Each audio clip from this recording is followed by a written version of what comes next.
गरीब किसान का नया व्यवसाय। ग्राम सीहोर में रहने वाला रामलाल एक गरीब किसान था। उसके पास मात्र 2 बीघा जमीन थी, जिस पर वह कठिन परिश्रम करके अपनी पत्नी और 2 बच्चों का पेट पालता था। लेकिन किस्मत उसके साथ नहीं थी। कभी सूखा पड़ता तो कभी बाढ़ आ जाती और फसलें बर्बाद हो जाती। एक दिन जब उसकी पूरी फसल ओलों के कारण नष्ट हो गई, तो वह बहुत दुखी हुआ। उसके पास कोई बचत नहीं थी और कर्ज भी सिर पर चढ़ चुका था। उसे समझ नहीं आ रहा था कि आगे क्या करे। गांव के कुछ लोग शहर जाकर नौकरी करने की सलाह दे रहे थे, लेकिन रामलाल अपना गांव और खेती छोड़ना नहीं चाहता था। एक दिन जब वह हताश होकर खेत के पास बैठा था, तो उसने देखा कि कुछ महिलाएं पास के जंगल से जंगली बेर और जड़ी बूटियां इकट्ठी कर रही थीं। उन्हें देखकर उसके दिमाग में एक विचार आया, क्यों न इन प्राकृतिक चीजों को इकट्ठा करके शहर में बेचा जाए। उसने इस बारे में अपनी पत्नी सरिता से चर्चा की। सरिता पढ़ी लिखी नहीं थी, लेकिन बहुत समझदार थी। उसने कहा, अगर हम इन जड़ी बूटियों और फलों का सही इस्तेमाल करें तो हम कुछ नया कर सकते हैं। रामलाल को ये बात अच्छी लगी और उसने जंगल में जाकर विभिन्न प्रकार की जड़ी बूटियां और फल इकट्ठा करने शुरू कर दिए। एक दिन वह अपनी पत्नी के साथ पास के शहर गया और वहां के बाजार में घूमने लगा।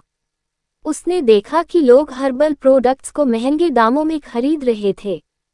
ये देखकर उसे लगा कि अगर वह सही तरीके से अपना उत्पाद बेचे तो अच्छा मुनाफा कमा सकता है। रामलाल ने गांव की कुछ महिलाओं को भी अपने काम में शामिल किया और वे सभी मिलकर जड़ी बूटियों से तेल, चूर्ण और औषधियां बनाने लगे। शुरुआत में वह गांव-गांव जाकर अपने उत्पाद बेचता रहा। धीरे धीरे उसके उत्पादों की मांग बढ़ने लगा। एक दिन उसकी मुलाकात शहर के एक व्यापारी से हुई, जिसने उसे अपने उत्पाद बड़े पैमाने पर बेचने की सलाह दी। उसने रामलाल को सुझाव दिया कि यदि वह अपने सामान को सही ब्रांडिंग और पैकेजिंग के साथ बेचे तो ज़्यादा मुनाफा कमा सकता है। रामलाल के पास पैसे नहीं थे, लेकिन उसकी मेहनत और ईमानदारी देखकर गांव के कुछ लोगों ने उसकी मदद की।